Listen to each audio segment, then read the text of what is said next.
Hey guys, আজিনো মই বিদ্যুতেৰে মাংস তৰকাৰীখন কেনেকৈ বনালোঁ কি পদ্ধতিত বনালোঁ চাওঁচোন। দেৰি নকৰি এতিয়া সম্পূৰ্ণ ভিডিঅ'টো লৈ যাওঁ আপোনালোকক।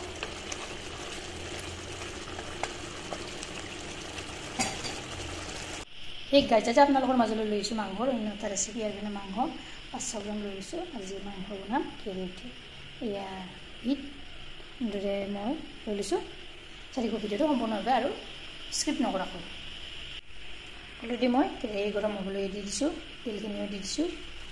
এতিয়া পিঁয়াজখিনি দি দিম।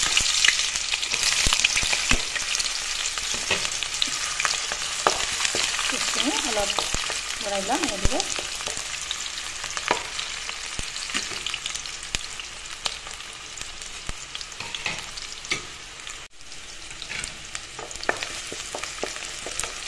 পিঁয়াজখিনি এনেদৰে অলপ লগাই দিছোঁ। তাৰপিছত মই এতিয়া মাংসখিনি বহুৱাই দিম।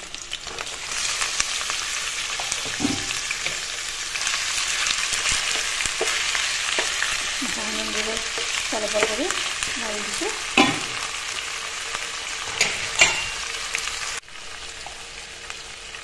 ইয়াতে এতিয়া নিমখ দিছোঁ 1 চামুচ, হালধি দি দিছোঁ 1 চামুচ, তেল দি দিছোঁ 1 চামুচ, ধনিয়া দি দিছোঁ 1 চামুচ,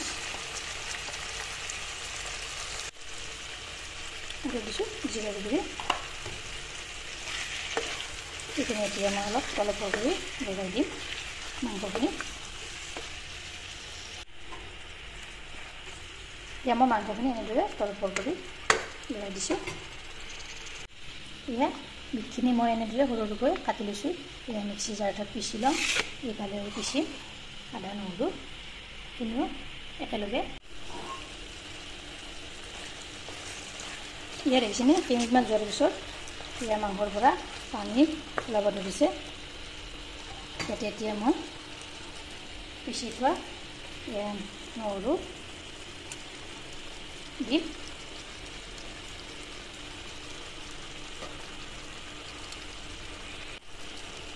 নহৰু দি দিলোঁ, আদা নহৰু, তাৰপিছত এয়া পিচি থোৱা বিটখিনি ইয়াতে একেলগে এড কৰি দিলোঁ। এইখিনি এনেদৰে তলপৰ কৰি লগাই দিম।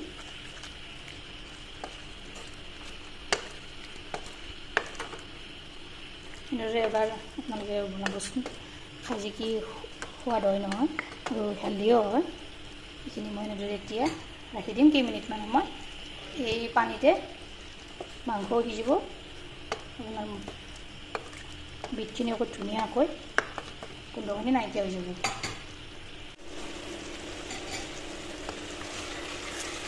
ইয়াত দেখিছেনে পানীখিনি নাইকিয়া হৈ গৈছে।